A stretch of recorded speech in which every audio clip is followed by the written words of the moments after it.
Hello guys, welcome to my channel. So coming back to the topic, we are discussing about the effect of delta H and delta S. कि जब chelation करते हैं तो हमारे पास enthalpy और entropy का effect आता है और आपके पास स्टेटमेंट में पूछा क्या जाता है विच इफेक्ट इज प्रीडोमिनेंट। सो हमने डिस्कस किया था कि एंट्रोपी का इफेक्ट जो है वो प्रीडोमिनेंट इफेक्ट रहेगा as comparison to the enthalpy effect. इसको थोड़ा सा एक्सप्लेन करते हैं कैसे कि अगर आपके पास निकल और नाइट्रोजन की तरफ से बाइंडिंग हो रही है जो हमने लास्ट एग्जाम्पल किया था, सेम आपका इथिलीन डायमीन में भी निकल और नाइट्रोजन के साथ बॉन्डिंग हो रही है तो रिएक्टेंट और प्रोडक्ट में आपके नंबर ऑफ बॉन्ड 6 बन रहे हैं, मीन्स बोथ कंटेन 6 बॉन्ड।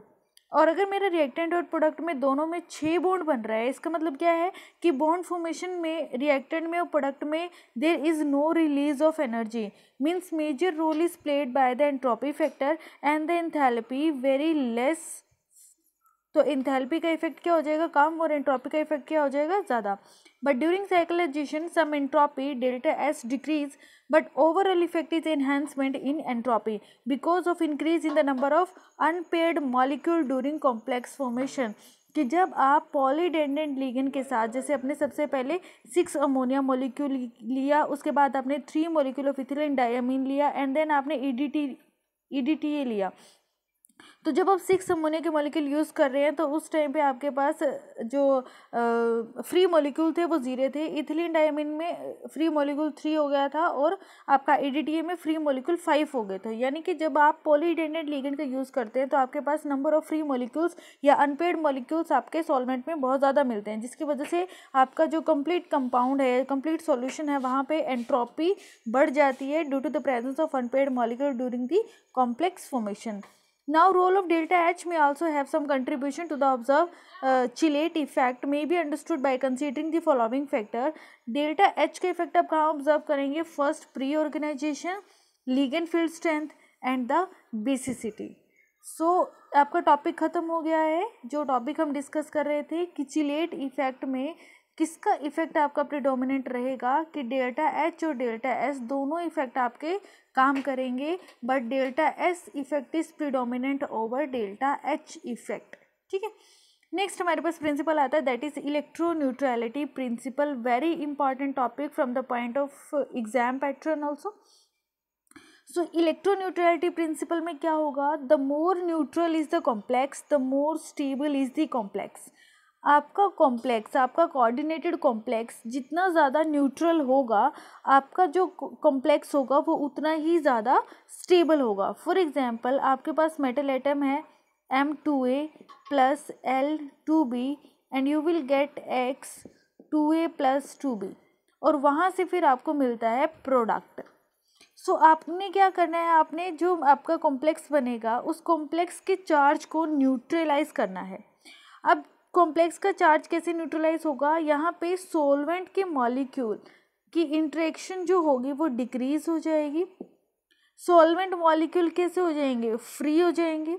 और अगर सॉल्वेंट मॉलिक्यूल फ्री हो जाएगा तो अनपेयर्ड मॉलिक्यूल्स, मीन्स आपके जो अनपेयर्ड मॉलिक्यूल्स थे वो इंक्रीज हो गए नंबर में, और यहाँ से आपकी इंक्रीज हो जाएगी एंट्रोपी, और एंट्रोपी डायरेक्टली क्या करेगी, स्टेबिलिटी फैक्टर को इंक्रीज कर देगी और आपका जो कोऑर्डिनेटेड कॉम्प्लेक्स है वो क्या हो जाएगा, स्टेबल हो जाएगा। ये एक तो है ये तरीका। दूसरा क्या है आपके पास, electric charge plus restriction. For example आपके पास है Ml6 और उसके ऊपर है आपका +2 चार्ज, यहाँ पे 6 लिगेंड है, तो 6 लिगेंड मेटल को 12 इलेक्ट्रॉन देगा। तो 12 इलेक्ट्रॉन में 6 इलेक्ट्रॉन आपके मेटल की कोरस्पोंडेंस हो गए और 6 इलेक्ट्रॉन आपके लिगेंड के कोरस्पोंडेंस हो गए। और अगर मेरी मेटल पे +2 चार्ज है तो यहाँ पे कितना मेटल की ऑक्सीडेशन स्टेट, कितना मेटल पे कितना चार्ज आएगा, 6 इलेक्ट्रॉन, और उसके ऊपर क्या +2 ऑक्सीडेशन स्टेट, तो 6 में से 2 गया 4, यानी कि आपकी जो मेटल है वो -4 चार्ज को बियर कर रही है। बट कोई भी मेटल जो है वो -4 चार्ज को बियर नहीं कर सकता। -4 is not stable, not covalent in nature. इसका मतलब क्या है कि आपका जो कोऑर्डिनेटेड कॉम्प्लेक्स है वो प्योरली कोवलेंट भी नहीं है। तो अब मेटल क्या करेगा, इस नेगेटिव चार्ज को न्यूट्रलाइज करने की कोशिश करेगा ताकि जो वो कोऑर्डिनेटेड कॉम्प्लेक्स बनाए वो क्या हो जाए, स्टेबल हो जाए। सो मेटल को क्या करना है, इस नेगेटिव चार्ज को न्यूट्रलाइज करना है। सो क्वेश्चन अराइज होता है कि मेटल इस नेगेटिव चार्ज को न्यूट्रलाइज कैसे करेगा। सो metal M-4 not stable, not covalent in nature, then metal trying to lose this charge now remove this charge by ligand. अब वो कैसे करेगा, इस नेगेटिव चार्ज को कैसे न्यूट्रलाइज करेगा? इस नेगेटिव चार्ज को न्यूट्रलाइज किया जा सकता है बाय सिग्मा बॉन्डिंग, अगर आप लिगेंड की हेल्प से करेंगे सिग्मा बॉन्डिंग के थ्रू, और लिगेंड आपका पाई बॉन्डिंग के थ्रू कर सकता है। और अगर हम मेटल के केस में देखें कि मेटल इस चार्ज को किस तरह से न्यूट्रलाइज करेगी, अगर मैं मेटल का ऑक्सीडेशन स्टेट इंक्रीज कर दूं और कोऑर्डिनेशन नंबर क्या कर दूं, डिक्रीज कर दूं, क्या हो सकता है कि अगर आपका लिगेंड है, लिगेंड चार्ज को न्यूट्रलाइज कर सकता है bye sigma bonding and by pi bonding, और जो मेटल है आपकी वो इस चार्ज को कैसे न्यूट्रलाइज कर सकती है कि ऑक्सीडेशन स्टेट को इंक्रीज कर देगा या फिर कोऑर्डिनेशन नंबर को डिक्रीज करेगा। ठीक है, अब सीधी सी बात है, अगर मेटल का ऑक्सीडेशन स्टेट बढ़ जाएगा तो उस केस में क्या हो जाएगा, मेटल पे चार्ज ज़्यादा होने की वजह से इलेक्ट्रॉन जो है वो कम हो जाएंगे, यानी कि चार्ज उस पर क्या आ जाएगा, कम हो जाएगा। कोऑर्डिनेशन नंबर भी अगर मैं डिक्रीज कर दूंगी तो लिगेंड कम होंगे जो मेटल को इलेक्ट्रॉन देंगे, और लिगेंड सिग्मा बॉन्डिंग के थ्रू कर सकता है जहाँ पे इलेक्ट्रोनेगेटिव एलिमेंट मेटल के साथ जुड़ा होगा जो इलेक्ट्रॉन डेंसिटी को अपनी तरफ अट्रैक्ट करेगा, और पाई ऐसे लिगेंड पाई बैक बॉन्डिंग के थ्रू क्या करेंगे, सेंट्रल मेटल एटम को न्यूट्रलाइज करेंगे। अब इसको थोड़ा डीप समझते हैं। फर्स्ट फैक्टर उठाते हैं कि लिगेंड किस तरह से हेल्प करेगा। लिगेंड हेल्प करेगा आपका सिग्मा बॉन्डिंग, जहाँ पे मोर इलेक्ट्रोनेगेटिव एलिमेंट के साथ जो कॉम्प्लेक्स बनेंगे वो आपके ज़्यादा स्टेबल कॉम्प्लेक्स बनेंगे, एंड बाय पाई बॉन्डिंग के थ्रू हो सकता है आपके पाई एसिड लिगेंड लाइक कार्बोनिल है, जहाँ पे आपका pi star anti bonding molecular orbital present होगा, और उसमें पाई बैक बॉन्डिंग के थ्रू जो मेरी इलेक्ट्रॉन डेंसिटी है वो मेटल से वापस लिगेंड के एंटी बॉन्डिंग मोलिकुलर ऑर्बिटल में आ जाएगी। तो इस तरह से भी क्या होगा, सेंट्रल मेटल एटम का चार्ज न्यूट्रलाइज हो जाएगा। जैसे आपके पास एग्जांपल है Al वाटर 6 कॉम्प्लेक्स पे 3 positive and AlNH3 3 positive. Water और अमोनिया का कंपैरिजन करना है। एक बात और याद रखनी है आपने, electroneutrality principle is applicable only for the non transition metal. जहाँ पे भी आपको नॉन ट्रांजिशन मेटल्स मिलेंगे एज अ सेंट्रल एटम, वहीं पे आपका इलेक्ट्रोन्यूट्रलिटी प्रिंसिपल काम करेगा। याद क्या रखना है, अपने आप से आपने इलेक्ट्रोन्यूट्रलिटी प्रिंसिपल नहीं लगाना है। स्टेटमेंट में बोला जाएगा कि आपको इस क्वेश्चन को इलेक्ट्रोन्यूट्रलिटी प्रिंसिपल की हेल्प से करना है, और याद रखना है कि इलेक्ट्रोन्यूट्रलिटी प्रिंसिपल आपका नॉन ट्रांजिशन मेटल में लगेगा, ट्रांजिशन मेटल के रेयर केसेस हैं। ठीक है, तो यहाँ पे आपका एल्यूमिनियम है, नॉन ट्रांजिशन मेटल है, तो वाटर है और अमोनिया है, तो हमें बताना है कौन सा कॉम्प्लेक्स मेरा ज़्यादा स्टेबल है। तो वाटर में बाइंडिंग साइट होगी ऑक्सीजन, और हमारे अमोनिया में बाइंडिंग साइट होगी नाइट्रोजन। दोनों के दोनों कैसे हैं, सिग्मा बॉन्डिंग वाले हैं, जो अच्छी खासी सिग्मा बॉन्डिंग करेंगे, क्योंकि अमोनिया के पास एक लोन पेयर है तो वो तो कम्प्लीटली सिग्मा बॉन्डिंग हो गया। वाटर के पास 2 लोन पेयर है तो गुड सिग्मा डोनर है, वीक पाई डोनर है, बट अच्छा सिग्मा डोनर है तो सिग्मा बॉन्डिंग करेगा।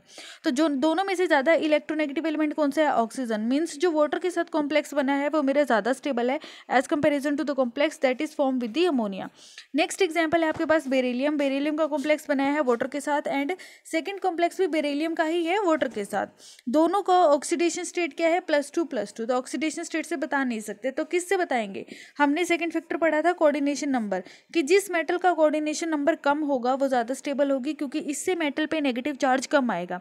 तो कोऑर्डिनेशन नंबर कौन सा कम है, 4 वाला, तो ये कॉम्प्लेक्स मेरा ज़्यादा स्टेबल हो जाएगा।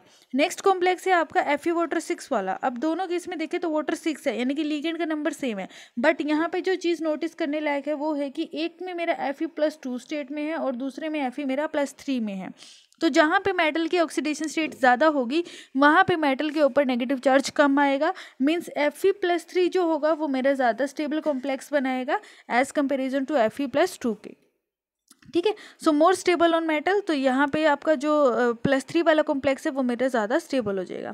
Generally ionic model does not appear suitable for the description of various property of the transition metal complex like as complex are not soluble in polar solvent.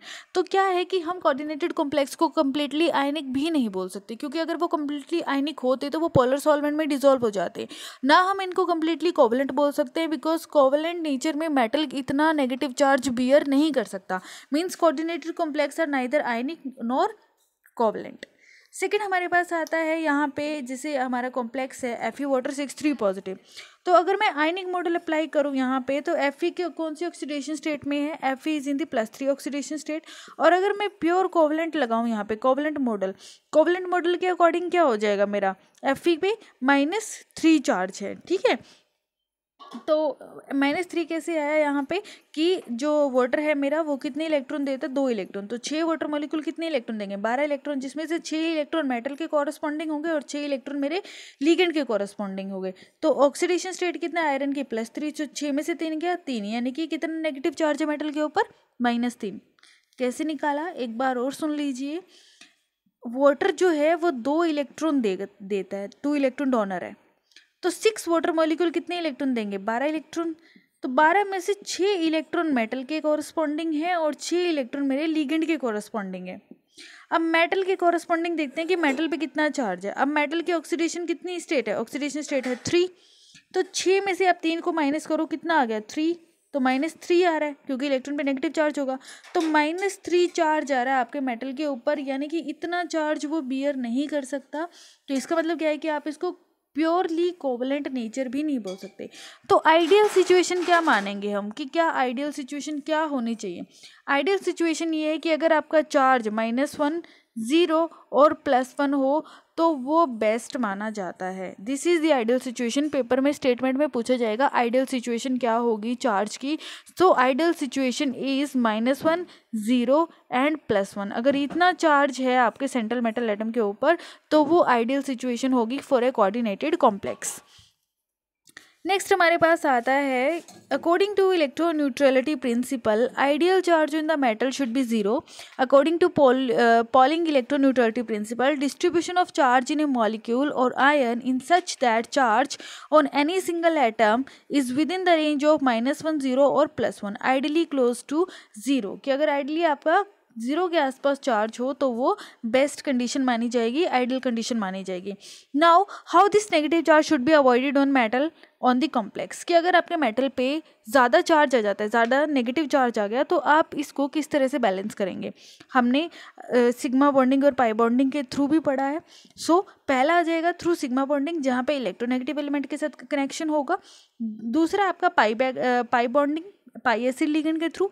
Third by increasing the oxidation state जिससे electron density कम हो जाएगी, और by decreasing the coordination number कि ligand जितने कम होंगे metal पे इलेक्ट्रॉन भी उतने ही कम जाएंगे। तो फर्स्ट फैक्टर डिस्कस करते हैं that is through sigma bonding neutralization. इसमें क्या होगा कि अगर आपका मेटल है और वो किसी इलेक्ट्रोनेगेटिव एलिमेंट के साथ जुड़ा हुआ है, ठीक है, तो जितना ज़्यादा इलेक्ट्रोनेगेटिव एलिमेंट आपका मेटल के साथ जुड़ा होगा कॉम्प्लेक्स की स्टेबिलिटी भी उतनी ही ज़्यादा हो जाएगी। जैसे एग्जाम्पल है आपके पास एल्यूमिनियम के साथ वाटर जुड़ा है और दूसरे में एल्यूमिनियम के साथ अमोनिया जुड़ा है, तो दोनों में से इलेक्ट्रोनेगेटिविटी देखनी है किसकी ज़्यादा है, ऑक्सीजन की। तो ऑक्सीजन वाला कॉम्प्लेक्स आपका ज़्यादा स्टेबल हो जाएगा as comparison to the complex that is form with the ammonia. ठीक है, क्या है सिग्मा बॉन्डिंग लिगेंड में हमने डायरेक्ट किस चीज़ को देखना है, हमने सिर्फ जो लिगेंड है उसकी बाइंडिंग साइट की इलेक्ट्रोनेगेटिविटी को देखना है। तो वाटर में binding site ligating site oxygen है, तो oxygen is more electronegative as comparison to nitrogen. That is why जो वाटर के साथ कॉम्प्लेक्स बना है वो आपका ज़्यादा स्टेबल है। दूसरा एल्यूमिनियम नॉन ट्रांजिशन मेटल है, तो आप आइडिया लगा सकते हैं कि इसको कौन से प्रिंसिपल के साथ सॉल्व करना है, electroneutrality principle. Next one is the pi bond neutralization. Pi bond neutralization कैसे होता है कि पाई बैक बॉन्डिंग हो जाएगी, तो वहाँ पे आप लिगेंड कौन से लेंगे, लिगेंड पे आपके पाई एसिड या पाई एक्सेप्टर मॉलिक्यूल लेना पड़ेगा, दैट इज साइनाइड टाइप का होगा, कार्बोनिल, थायोसाइनेट, आइसोथायोसाइनेट, आइसोसाइनाइड, इस तरह के लिगेंड आपको लेने पड़ेंगे। तो उस केस में आपका पाई बैक बॉन्डिंग हो जाएगा, और पाई बैक बॉन्डिंग के थ्रू आपका जो मेटल है वहाँ से आप चार्ज डेंसिटी को वापस लिगेंड के एंटी बॉन्डिंग मॉलिक्यूलर ऑर्बिटल में ट्रांसफर कर सकते हैं। ठीक है, और एक और चीज़ याद रखनी है कि आपका जो पाई बॉन्ड न्यूट्रलाइजेशन होता है वो आपका सिग्मा बॉन्ड न्यूट्रलाइजेशन से ज़्यादा होता है। क्या, pi bond neutralization is more as comparison to sigma bond neutralization. Next method है बाय डिक्रीजिंग कोऑर्डिनेशन नंबर। तो यहाँ पे आप बेरिलियम का कॉम्प्लेक्स दे सकते हैं। बेरिलियम में यहाँ पे कोऑर्डिनेशन नंबर 4 है, वहाँ पे कोऑर्डिनेशन नंबर 6 है। तो जहाँ पे कोऑर्डिनेशन नंबर कम होगा मेटल के ऊपर इलेक्ट्रॉन डेंसिटी कम होगी, तो 4 वाला कोऑर्डिनेटेड कॉम्प्लेक्स मोर स्टेबल है एज कंपैरिजन टू 6 1। और नेक्स्ट मेथड है इंक्रीजिंग ऑक्सीडेशन स्टेट, जैसे यहाँ पे मेटल अगर +3 में है, अभी एग्जांपल किया था Fe+3 का और Fe+2 का, तो Fe+3 में क्या होगा, इलेक्ट्रॉन डेंसिटी मेटल पे कम होगी, कम नेगेटिव चार्ज आएगा, तो जिसके ऊपर ज़्यादा ऑक्सीडेशन स्टेट होगा वो कॉम्प्लेक्स आपके ज़्यादा स्टेबल हो जाएंगे। नाउ एप्लीकेशन क्या है इस प्रिंसिपल का, it tells about the thermodynamic stability of the complex and it define the coordination number. क्या है, it define the coordination number, ये एक्चुअल में बताएगा कि आपके कॉम्प्लेक्स में कितना कोऑर्डिनेशन नंबर होना चाहिए कि वो स्टेबल कॉम्प्लेक्स बनाए। ठीक है, first stability of the complex बताएगा, दूसरा बताएगा क्या कि कोऑर्डिनेशन नंबर कितना होना चाहिए आपकी ट्रांजिशन मेटल पे कि वो एक स्टेबल कॉम्प्लेक्स बनाए। ओके, नेक्स्ट वन है important property, electroneutrality principle is applicable only for the non transition metal, like aluminium example, बार बार यही एग्जाम्पल आ रहा है आपका, एल्यूमिनियम पी ब्लॉक का मेटल है तो वाटर वाला कॉम्प्लेक्स आपका ज़्यादा स्टेबल है, ऑक्सीजन इज मोर इलेक्ट्रोनेगेटिव। दूसरा यहाँ पे क्वेश्चन ये भी पूछा जाता है, जैसे मान लिया आपने कोबाल्ट लिया, कोबाल्ट का आपने वाटर के साथ कॉम्प्लेक्स बनाया और आपका +3 में है, अब आपने इसको NaCl से रिएक्ट करवाया, तो क्या होगा, कोबाल्ट यहाँ पे कोऑर्डिनेशन नंबर 6 है, बट अगर आपका COCl6 अगर बनता है आपका कॉम्प्लेक्स, तो COCl6 वाला कॉम्प्लेक्स आपका लेस स्टेबल हो जाएगा। क्यों? क्योंकि जो आपका क्लोरीन है वो आपका लेस इलेक्ट्रोनेगेटिव एलिमेंट है, और अगर मेरा लेस इलेक्ट्रोनेगेटिव एलिमेंट होगा तो वो इतने ज़्यादा नेगेटिव चार्ज को बियर नहीं कर पाएगा। ठीक है, और अगर वो ज़्यादा नेगेटिव चार्ज को बियर नहीं कर पाएगा तो मेटल पे इलेक्ट्रॉन डेंसिटी बढ़ जाएगी, जिसकी वजह से कॉम्प्लेक्स मेरा अनस्टेबल हो जाएगा। बट अगर मेरे पास कॉम्प्लेक्स बन रहा है COCl4 2 नेगेटिव, तो इस केस में जो कॉम्प्लेक्स बनेगा वो कैसे कॉम्प्लेक्स बनेगा, वो मेरा स्टेबल कॉम्प्लेक्स बनेगा, जिसका कलर होगा ब्लू, और वाटर जब हेक्सा मॉलिक्यूल लगे हुए हैं 6 मॉलिक्यूल है, तो उस केस में कलर है मेरा पिंक। कलर का यहाँ पे चक्कर नहीं है, चक्कर किस बात का है, चक्कर इस बात का है कि ज़्यादा स्टेबल कॉम्प्लेक्स कौन सा बनेगा, तो जहाँ पे मेरे इलेक्ट्रोनेगेटिविटी कम हो जाएगी तो उस केस में मेरा कोऑर्डिनेशन नंबर ज़्यादा नहीं होगा, उस केस में मेरा कोऑर्डिनेशन नंबर कम हो जाएगा। क्लोरीन लेस इलेक्ट्रोनेगेटिव एलिमेंट है, तो यहाँ पे क्लोरीन 6 लिगेंड के साथ बाइंड नहीं कर सकता, वो कॉम्प्लेक्स मेरा क्या हो जाएगा, लेस स्टेबल। और जो 4 कोऑर्डिनेटेड कॉम्प्लेक्स है मेरा COCl4 वाला, वो कॉम्प्लेक्स मेरा ज़्यादा स्टेबल होगा, क्योंकि वो क्या है, कम इलेक्ट्रॉन डेंसिटी है, उसको बैलेंस कर लेगा। ठीक है, नेक्स्ट हमारे पास आता है इंक्रीजिंग ऑक्सीडेशन स्टेट, तो वहाँ पे हमने पढ़ ही लिया है कि इंक्रीजिंग ऑक्सीडेशन स्टेट को इंक्रीज करके आप क्या कर सकते हैं, मेटल के नेगेटिव चार्ज को कम कर सकते हैं। इंपॉर्टेंट पॉइंट है, पाई बैक बॉन्डिंग हमेशा सिग्मा बॉन्डिंग से ज़्यादा अच्छा न्यूट्रलाइजेशन करेगा। नेक्स्ट हमारे पास आता है electroneutrality principle is applicable for the non transition metal, बार बार पढ़ चुके हैं। Next general factor affecting the stability of the coordination compounds. अब जर्नल फैक्टर कौन कौन से हैं जो आपके कोऑर्डिनेशन कंपाउंड की स्टेबिलिटी को अफेक्ट करेंगे। पहला फैक्टर है हमारे पास chemical factor, second factor is the physical factor. तो केमिकल फैक्टर में क्या आएगा आपका मेटल और लिगेंड, एंड फिजिकल फैक्टर में आएंगे आपके फॉर्मेशन कांस्टेंट और दी स्टोइकियोमेट्री कह सकते हैं आप, या फिर आप कह सकते हैं स्टेबिलिटी कांस्टेंट, या फिर थर्मोडायनेमिक स्टेबिलिटी। बात है कि ये स्टेबिलिटी कांस्टेंट हो गया या फिर formation constant. So first factor discuss करते हैं, that is the chemical method. Chemical method बहुत इजी है, याद क्या रखना है, जो मेटल है वो मेरा किसका काम करेगी, ल्यूइस एसिड का। ठीक है, और ल्यूइस एसिड की क्या प्रॉपर्टी है कि यहाँ पे ऑक्सीडेशन स्टेट क्या होता है, हाई। जितना हाई ऑक्सीडेशन स्टेट होगा उतना ही ज़्यादा उसका ल्यूइस कैरेक्टर होगा, जितना ज़्यादा उसका ल्यूइस कैरेक्टर होगा उतना ही ज़्यादा कंपाउंड मेरा स्टेबल बनेगा। ठीक है, सेकेंड फैक्टर है मेरा लिगेंड। लिगेंड किसकी तरह काम करते हैं, ligand work as a Lewis base. So जहाँ पे आपका Lewis base means donor capacity जिसकी जितनी अच्छी होगी, लोन पेयर को डोनेट करने की कैपेसिटी जिसकी जितनी अच्छी होगी, वो उतना ही ज़्यादा स्टेबल कॉम्प्लेक्स बनाएगा। क्या है, दो फैक्टर हैं, the factor which increase Lewis acidity increase the stability of the metal, और द कोऑर्डिनेटेड कॉम्प्लेक्स। साइज़ क्या होगा, अगर चार्ज ज़्यादा है तो साइज़ ऑटोमेटिकली कम हो जाएगा, तो size decrease, acidity increase and stable the complex. जैसे एग्जांपल है आपके पास Fe4 पॉजिटिव एंड कोबाल्ट, दोनों मेटल एटम जो हैं आपके सेम ऑक्सीडेशन स्टेट में है, दैट इज +2+2। आपके पास लिगेंड भी सेम है, तो अब कहाँ पे बात आ जाएगी, Fe पे और कोबाल्ट पे। अब देखो क्या है, जब आप अलोंग द पेड़ जाते हो तो यहाँ पे क्या है, इफेक्टिव न्यूक्लियर चार्ज इंक्रीज होगा, जेड इफेक्टिव बढ़ेगा, जेड इफेक्टिव बढ़ने से क्या हो जाएगा, फोर्स ऑफ अट्रैक्शन बढ़ेंगे। ठीक है। न्यूक्लियर चार्ज बढ़ेगा, न्यूक्लियर चार्ज बढ़ने से क्या अट्रैक्शन बढ़ेगी, साइज़ कम हो जाएगा और आपका जो कोबाल्ट वाला कॉम्प्लेक्स है वो आपका ज़्यादा स्टेबल कॉम्प्लेक्स बनेगा as comparison to iron complex की। ठीक है। Coming to the next point that is electronic configuration. Pseudo noble gas configuration, जो स्यूडो इनर्ट कॉन्फ़िगरेशन वाले कॉम्प्लेक्स होंगे वो ज़्यादा स्टेबल कॉम्प्लेक्स बनाएंगे as comparison to the inert one और नोबल गैस। जैसे नोबल गैस में आपके पास है NH2NP6, ये इनर्ट है, आपको पता है ये रिएक्शन में पार्टिसिपेट नहीं करते, क्यों? क्योंकि उनका ऑक्टेट कंप्लीट है। बात करते हैं स्यूडो की। स्यूडो का जहाँ पे आपका डी ऑर्बिटल आना शुरू हो जाए तो वो स्यूडो कॉम्प्लेक्सेस है। तो डी में आपका क्या होता है, आपको पता है कि डी क्या है, डिफ्यूज्ड शेप, और अगर ये डिफ्यूज्ड शेप है तो शील्डिंग कम करेगा, शील्डिंग कम होगी तो इफेक्टिव न्यूक्लियर चार्ज इंक्रीज हो जाएगा, इफेक्टिव न्यूक्लियर चार्ज बढ़ने से ही क्या हो जाएगा, फोर्स ऑफ अट्रैक्शन बढ़ेंगे, साइज कम हो जाएगा और कॉम्प्लेक्स मेरा ज़्यादा स्टेबल हो जाएगा।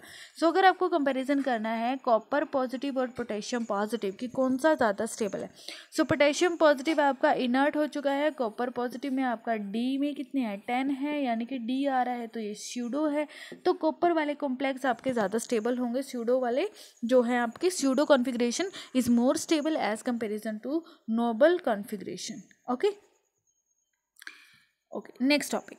So metal with pseudo electronic configuration form stable complex that having inert gas electronic configuration, because electronic configuration d orbital आएगा, have poor shielding effect, z effective increase होगा and stability of the complex increase हो जाएगी। ठीक है। Next factor आता है electronegativity. सो electronegativity increase होगा तो कॉम्प्लेक्स फॉर्मेशन टेंडेंसी बढ़ जाएगी, क्योंकि जेड इफेक्टिव ज़्यादा है तो कॉम्प्लेक्स क्या हो जाएगा, मेरा स्टेबल हो जाएगा। जैसे इसमें एग्जांपल है कि आपके पास सीरीज दी हुई है कि सबसे ज़्यादा स्टेबल कॉम्प्लेक्स किसके साथ बनेंगे, तो यहाँ पे है निकल Fe, उसके बाद है आपका Fe+2, Fe+2 के बाद है मैग्नीशियम+2, देन कैल्शियम+2 एंड देन बेरियम+2। क्योंकि निकल में क्या है आपका, निकल अगर Fe में देखें तो स्यूडो वाले कंपाउंड है आपके, और दूसरा निकल में इफेक्टिव न्यूक्लियर चार्ज भी ज़्यादा पड़ेगा क्योंकि ये अलोंग द पेड़ चल रहा है। उसके बाद Fe, मैग्नीशियम, कैल्शियम और बेरियम ये मेरे कैसे आते हैं, ये इनर्ट में आएंगे, तो स्यूडो वाले कॉम्प्लेक्स ज़्यादा स्टेबल होंगे as comparison to inert one. और इनर्ट में क्या हो जाएगा फिर, अगर हमें कंपेरिजन करना है तो यहाँ पर आप इलेक्ट्रोनेगेटिविटी को चेक कर सकते हैं। ठीक है। उसके बाद हमारे पास आता है एच प्रिंसिपल। एच प्रिंसिपल हम ऑलरेडी डिस्कस कर चुके हैं, हार्ड के साथ जाएगा, सॉफ्ट के साथ जाएगा, लेकिन कुछ केस में वो फॉलो नहीं करता। कॉम्प्लेक्स हमने पढ़ा था AgNH3 का ट्वाइस और FeSCN6 वाला कॉम्प्लेक्स हमने पढ़ा था। ठीक है। तो उस केस में एच प्रिंसिपल फॉलो नहीं करता, but still the complexes are stable. चलिए उसके बाद हमारे पास आता है पीरियोडिक ट्रेंड। इससे भी क्वेश्चन आ जाता है आपके पास, पीरियोडिक ट्रेंड से इम्पॉर्टेंट चीज़ है। क्या होगा कि जब आप 3D से 4D से 5D की तरफ जाएंगे तो उस केस में आपके जो कॉम्प्लेक्स की स्टेबिलिटी है वो क्या हो जाएगी, increase. Means down the group अगर आप आओगे 3D 4D 5D तो कॉम्प्लेक्स की स्टेबिलिटी क्या हो जाएगी, कॉम्प्लेक्स की स्टेबिलिटी बढ़ जाएगी। ठीक है। So in general having metal of same group atom form more stable complex power measured by stability constant increase in this order। तो stability constant आपका कैसा बढ़ेगा, 5D is more stable than 4D and 4D is more stable than 3D। दूसरा, जब आप down the group आते हैं तो आपको पता है lower oxidation state will be more stable due to inert effect. ठीक है। इनर्ट इफेक्ट काम करता है यहाँ पे, लोअर ऑक्सीडेशन स्टेट ज़्यादा स्टेबल होगा। तो अगर मैं आपकी सीरीज लूँ निकल पैलेडियम और प्लेटिनम, तो प्लेटिनम जो होगा प्लेटिनम के कॉम्प्लेक्स से ज़्यादा स्टेबल बनेंगे देन लेड एंड देन निकल। ठीक है। तो ये कॉम्प्लेक्सेस आपके ज़्यादा स्टेबल बनेंगे। डाउन द ग्रुप क्या हो जाता है आपका, लोअर ऑक्सीडेशन स्टेट स्टेबल हो जाएगी, और down the group inner orbital complex बनते हैं। तो inner orbital complex outer orbital complex के मुकाबले में ज़्यादा स्टेबल कॉम्प्लेक्स होते हैं। तो ये कई बार पूछा जाता है कि आपको सेम ग्रुप के मेटल एटम मिल जाते हैं और उनको अरेंज करना होता है अकॉर्डिंग टू देयर स्टेबिलिटी। सो जो सबसे नीचे वाले होंगे यानी कि लोअर जितना ज़्यादा होगा वो उतना ज़्यादा मेरा स्टेबल कॉम्प्लेक्स बनाएगा। ठीक है। Okay, moving to the next one that is along the period electric neutrality decrease. अब बात करते हैं कि ये तो हो गया डाउन द ग्रुप ट्रेंड। अब बात करते हैं अलोंग द पेड। जैसे अगर मैं स्कैंडियम से जिंक की तरफ जाऊंगी तो उस केस में क्या है, इलेक्ट्रॉन्स भी मेरे ऐड होते जा रहे हैं। ठीक है। और अगर मेरे इलेक्ट्रॉन्स ऐड होते जा रहे हैं, जैसे निकल हो गया, कॉपर हो गया, जिंक हो गया, तो निकल में 8 इलेक्ट्रॉन है तो कॉपर में D में 10 हो जाते हैं, और जिंक में कंप्लीट 10 हो गया, 4s2 हो जाता है। तो मेरे डी में इलेक्ट्रॉन ऐड हो रहे हैं, तो उससे क्या हो जाएगा मेरा, अगर मैं एक तरह से देखूँ तो मेरी इलेक्ट्रोनेगेटिविटी क्या हो रही है, डिक्रीज। और अगर मेरी इलेक्ट्रोनेगेटिविटी डिक्रीज हो रही है तो उसका मतलब क्या है कि सेंट्रल मेटल एटम के पास इतनी ज़्यादा टेंडेंसी नहीं है लिगेंड को अट्रैक्ट करने की। तो उस केस में वो ज़्यादा लिगेंड को अपने साथ अट्रैक्ट नहीं करेगा, कोशिश करेगा कम से कम लिगेंड उसके साथ आके जुड़े। ठीक है, तो उस केस में जो मेरे कॉम्प्लेक्स बनेंगे वो कैसे बनेंगे, complexes are formed with low coordination number. Complex आपका बनेगा बट लो कोऑर्डिनेशन नंबर वाला कॉम्प्लेक्स आपका बनेगा। पढ़ लेते हैं। Along the period electric neutrality decrease, cadmium to zinc coordination number decrease from coordinated complex with low coordination number. जो आपके कॉम्प्लेक्स बनेंगे लो कोऑर्डिनेशन नंबर वाले, क्योंकि डी में इलेक्ट्रॉन इंक्रीज होगा, इलेक्ट्रोनेगेटिविटी कम हो जाएगी और आपका जो कॉम्प्लेक्स होगा वो लो कोऑर्डिनेशन नंबर के साथ ही स्टेबलाइज होगा। ठीक है, चलिए नेक्स्ट चलते हैं। सो अगर मेरा क्या है, compound having same oxidation state, कि अगर आपको दो कॉम्प्लेक्स मिले जिनमें ऑक्सीडेशन स्टेट क्या है, सेम है, तो उस केस में आप क्या करेंगे, सेंट्रल मेटल एटम भी सेम है, कोऑर्डिनेशन नंबर भी सेम है, कोऑर्डिनेशन नंबर सेम है और आपकी ऑक्सीडेशन स्टेट सेम है, तो आप फिर क्या देखेंगे, आप लिगेंड को देखो, लिगेंड की लिगेटिंग साइट में कौन जुड़ा हुआ है, तो आप अरेंज करेंगे according to the electronegativity of the ligating site. जैसे सबसे पहले में एफ के साथ जुड़ा हुआ है, सेकंड वन में ऑक्सीजन एंड देन नाइट्रोजन, तो सबसे ज़्यादा स्टेबल कॉम्प्लेक्स किसका होगा, जिसके साथ फ्लोरीन जुड़ा है, देन वाटर वाला हो जाएगा और उसके बाद ammonia. Now and if metal have different oxidation state, अगर मेटल के पास ऑक्सीडेशन स्टेट अलग अलग है तो क्या होगा, higher is the oxidation state more stable is the complex, because क्या होगा, ऑक्सीडेशन स्टेट ज़्यादा होते ही मेटल की एसिडिटी बढ़ेगी, एसिडिटी बढ़ते ही क्या हो जाएगी, कॉम्प्लेक्स मेरा स्टेबलाइज हो जाएगा। तो जहाँ पे ऑक्सीडेशन स्टेट ज़्यादा होगा वो कॉम्प्लेक्स मेरे ज़्यादा स्टेबल होंगे, जैसे आप ऑर्डर में देख सकते हैं। तो यहाँ पे एल्यूमिनियम +3 में है, सेकंड कॉम्प्लेक्स में +2 में है एंड देन +1 में है। सो +3 वाला कॉम्प्लेक्स आपका ज़्यादा स्टेबल होगा as comparison to +2 and +2 is more stable as comparison to +1। Okay, moving to the next one, that is the complex with higher electronegative element are more stable and higher oxidation state वाले भी ज़्यादा stable complex आपके होंगे। अब यहाँ पे एक चीज़ आती है कि यहाँ पे एल्यूमिनियम आइसोसाइनेट Cl3 और बाहर है 3, ये कॉम्प्लेक्स है मेरा। ये कॉम्प्लेक्स मेरा स्टेबल क्यों है, क्योंकि यहाँ पे आइसोसाइनेट है और आइसोसाइनेट क्या था मेरा, पाई एसिड लिगेंड, और पाई एसिड लिगेंड की स्टेबिलिटी हमेशा क्या होती है, सिग्मा बॉन्डिंग से ज़्यादा होती है।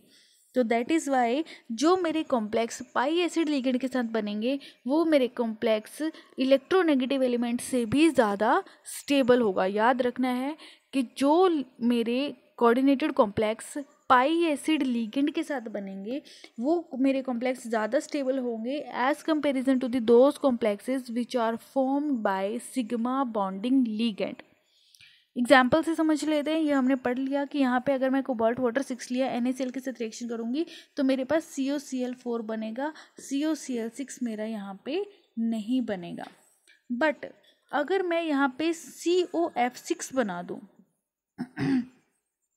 COF6 2 नेगेटिव, तो ये जो F फ्लोरीन के साथ मेरा कॉम्प्लेक्स बनेगा ये मेरा स्टेबल कॉम्प्लेक्स बनेगा, क्योंकि फ्लोरीन मेरा बहुत ज़्यादा इलेक्ट्रोनेगेटिव एलिमेंट है। और अगर ये बहुत ज़्यादा इलेक्ट्रोनेगेटिव एलिमेंट है तो ये ज़्यादा नेगेटिव चार्ज को ईजीली हैंडल कर सकता है। यानी कि अगर मेरी मेटल पे -4 चार्ज है तो मेरे फ्लोरीन और एक्वा कॉम्प्लेक्सेस जहाँ पे लिगेटिंग साइट ऑक्सीजन होगी वो इजीली -4 चार्ज को बियर कर लेंगे।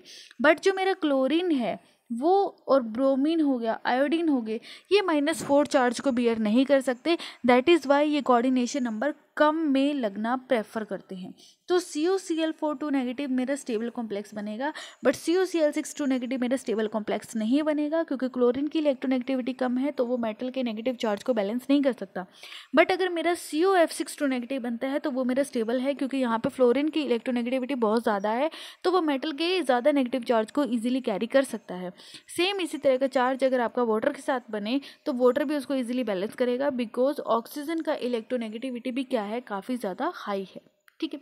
तो अगर हम जर्नल एक रूल बनाए कि कौन है मेरा -4 या ज़्यादा चार्ज को हैंडल कर सकता है, तो ऑक्सीजन और फ्लोरीन मेरे ज़्यादा नेगेटिव चार्ज को कैरी कर लेंगे, और जो मेरा -3 तक का चार्ज है वो क्लोरीन हो गया, ब्रोमीन हो गया, आयोडीन हो गया, वो मेरे -3 तक के चार्ज को क्या कर सकते हैं, न्यूट्रलाइज कर सकते हैं। ठीक है, चलिए नेक्स्ट वन।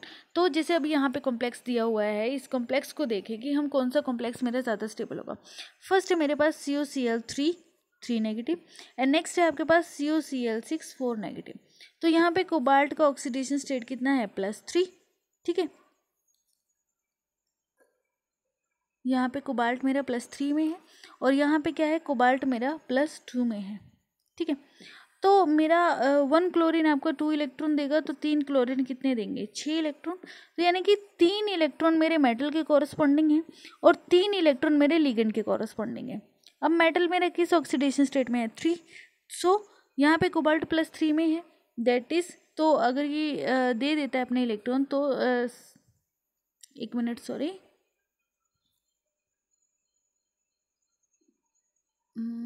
यहाँ पे क्या है हमारे पास, चलिए एक मिनट, इसको दूसरा कॉम्प्लेक्स देखते हैं हम। ये COCl642 नेगेटिव वाला, यहाँ पे एक क्लोरीन 2 लिगेंड देगा, तो 6 क्लोरीन है वो मेरे 12 लिगेंड देंगे, जिसमें से 6 लिगेंड मेरे मेटल के, 6 इलेक्ट्रॉन मेरे मेटल के कॉरस्पॉन्डिंग होगा और 6 इलेक्ट्रॉन मेरा लिगेंड के कॉरस्पॉन्डिंग होगा।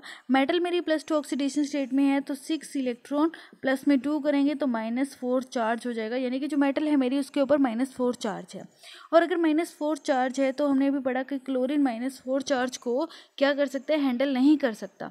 दैट इज़ वाई ये कॉम्प्लेक्स मेरा क्या हो जाएगा, less stable as comparison to COCl3 negative complex की, क्योंकि यहाँ पे क्या होगा, जो मेरी मेटल है वो मेरे चार्ज को इजीली बैलेंस कर सकती है। क्लोरीन जो है वो मेरा, वो इसमें इतनी ज़्यादा टेंडेंसी तो है कि वो -3 तक के चार्ज को ईजिली कैरी कर सकता है, बट वो -4 चार्ज को कैरी यहाँ पे नहीं कर सकता। That is why COCl3 complex is more stable as comparison to COCl6 4 negative complex. ठीक है, चलिए नेक्स्ट चलते हैं। नेक्स्ट में क्या हो जाएगा हमारे पास, for a strong stability to the complex metal must bear a strong electronegative element, either higher oxidation state or low coordination number. So means अगर आपको बहुत ज़्यादा स्टेबल कॉम्प्लेक्स बनाना है, तो या तो आपका लिगेंड बहुत ज़्यादा इलेक्ट्रोनेगेटिव होना चाहिए, या आपकी मेटल हायर ऑक्सीडेशन स्टेट में होना चाहिए, या फिर आपके कॉम्प्लेक्स पे कोऑर्डिनेशन नंबर कम होना चाहिए। ठीक है, नेक्स्ट चलते हैं, NiCl62 negative and NiF6 4 negative. तो अगर इस केस में देखिए ज़्यादा इलेक्ट्रोनेगेटिव एलिमेंट कौन है, फ्लोरीन है, और उधर क्लोरीन है, तो ज़्यादा इलेक्ट्रोनेगेटिव एलिमेंट फ्लोरीन है, तो मोर स्टेबल कॉम्प्लेक्स किसके साथ बनेगा, फ्लोरीन के साथ, due to higher electronegativity. Next one is M4 negative, अगर मेटल पे 4 नेगेटिव है, stable with fluoro and aqua compounds. इससे रिलेटेड स्टेटमेंट में आपको एज इट इज़ क्वेश्चन मिलेगा, जो हम DPP कल करेंगे, DPP number 2। and M-4 does not stable with chloride, bromide and iodide ion. Next आपके पास निकल वाटर 6+2, यहाँ पे निकल कौन सी ऑक्सीडेशन स्टेट में, +2, तो +2 में हमारे क्या हो जाएगा, D8। तो वाटर मेरे कितने इलेक्ट्रॉन देगा, 2 electron, 6 water molecule will give 12 electron.